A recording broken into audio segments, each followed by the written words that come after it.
Step outside on a clear night, and the ground beneath your feet feels like the solid, permanent center of reality. We intuitively experience our planet as massive and unmoving. But that sense of scale falls apart the moment you compare it to the rest of the neighborhood. You could pour 1.3 million Earths inside the volume of our sun, and the sun is just one average star sitting inside the Milky Way, a single galaxy containing over 100 billion stars. Beyond our galaxy, astronomers estimate there are over 100 billion other galaxies stretching outward in every direction. The mathematical reality of the universe simply breaks our standard earthly intuition. Our brains aren't wired to comprehend distances and volumes at this scale. The very act of looking up is a trick of physics. As Albert Einstein observed, light travels at a finite speed. Because that light takes time to cross the cosmic void, looking at the night sky is literally looking backward in time. The light hitting your eyes right now left its source thousands or even millions of years ago. A star you are admiring tonight might have actually exploded and died long before human beings even existed, but the light from its destruction is only just arriving. Everything we can see and touch makes up exactly 5% of the universe. This is normal matter. The remaining 95% is invisible dark matter and dark energy, detectable only by its intense gravitational pull. To truly grasp what happens inside this massive, mostly empty void, we have to zoom in and look at how strictly earthly rules, like weather and geology, fall apart in space. Our own solar system serves as an immediate proof that Earth's behavior is an exception, not the rule. The temperatures alone defy all basic logic. This side-by-side thermal comparison shows the dynamics of the inner planets.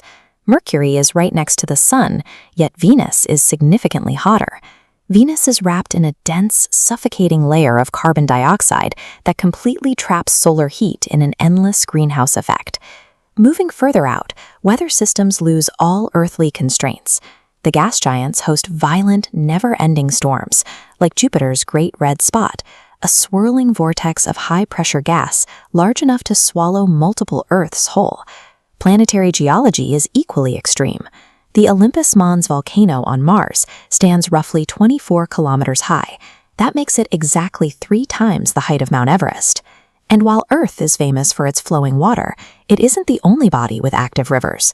Saturn's moon Titan has a hydrological cycle with clouds, rain, and deep rivers, but the liquid carving those canyons is sub-zero methane.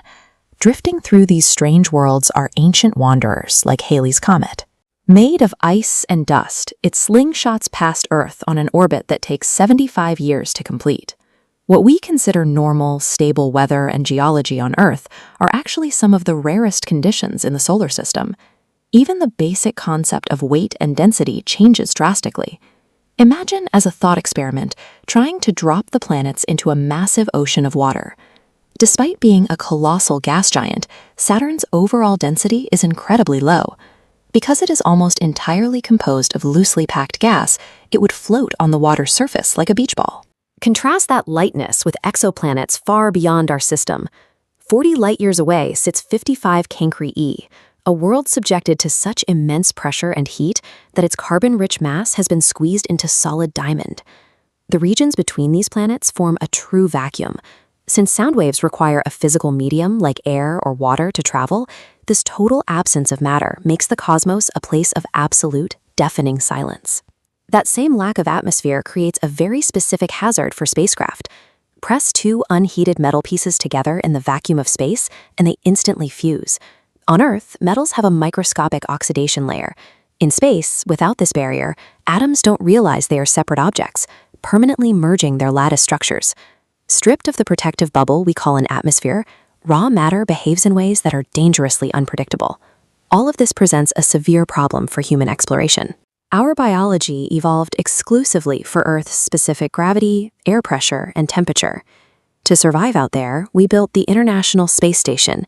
It functions as a massive, intricate survival suit, hurtling through the vacuum at 15,000 miles per hour, artificially replicating Earth's conditions in an entirely hostile environment.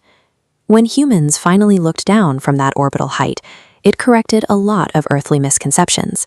Despite the popular myth, the Great Wall of China is too narrow to be seen by the naked eye from space. Our ancient architectural monuments vanish against the landscape. What is clearly visible from the space station, however, is the thick, sprawling smog from human pollution hanging over industrial centers.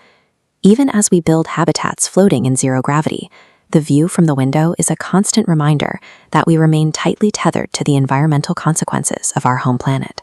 Once inside that station, the lack of gravity immediately starts interfering with the human body.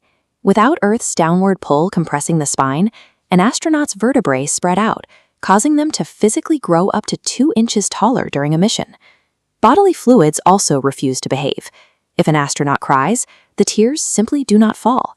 Instead, surface tension pulls the water into a thick bubble that sticks directly to the face. Digestion is equally disrupted. On Earth, gravity settles the liquids in your stomach, while gases rise to the top, allowing you to burp. In space, everything mixes into a single froth, making a simple burp physically impossible. Yet for all the physical limitations our bodies face, our machines and our explorers leave an incredibly permanent mark when they touch another world. Because the moon lacks wind, rain, or a corrosive atmosphere, there is no natural erosion. The boot prints left by Apollo astronauts and the exact ISRO logo stamped into the dust by India's Chandrayaan-3 rover will sit on the lunar surface entirely untouched for millions of years. Space is a lethal void that actively rejects human biology, but the fact that we can still reach out, survive in that environment, and leave an imprint that will outlast our own civilization proves just how remarkable our presence there truly is.